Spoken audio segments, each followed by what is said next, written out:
In chapter 21, it describes how Bali Maharaj agreed to give Vamanadeva 3 steps of land, and the Lord took everything in 2 steps, and he wasn't able to offer more. So then the Lord bound him with the Varuna Pash, the ropes of Varuna.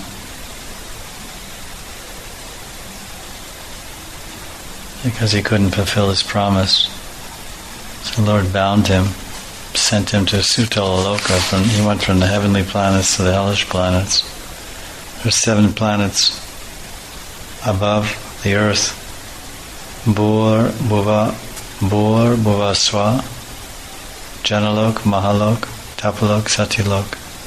And there are 7 planets below the earth.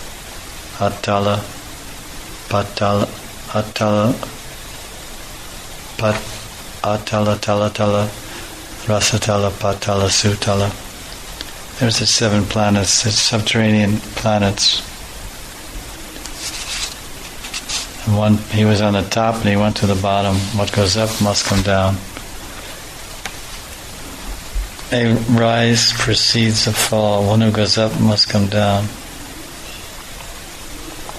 When Vamanadeva stuck his foot through the top of the universe, then Brahma bathed his foot with his kamandalu. Vamanadeva is known as Urukram, a wonderful actor. So this water that came off of his feet became transformed in the Ganga. In chapter 21, text 4, Vishnu Chakravarti describes 3 origins of the Ganga. One is the water that washed the feet of Vamanadeva by Brahma's Kamandalu. And the second origin is in the 5th canto. The Ganga began when Vamanadeva's left foot pierced the covering of the universe. Because at that time the causal ocean, the Krsna Samudra, leaked through and entered this universe and became known as the Ganga. And the third cause of the Ganga, origin of the Ganga, is that Lord Narayan himself appeared as the water of the Ganga.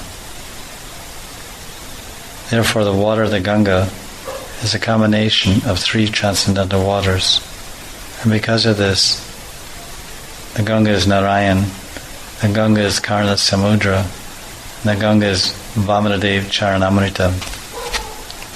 Because of this, the Ganga is able to purify the 3 worlds. In text 5, it describes this expansion of Lord Vamanadeva. So there's 2 lilas going on here, Aishvarya Mayi Lila and Madhurya Mayi Lila. From the small form, we went to the big form, back to the small form.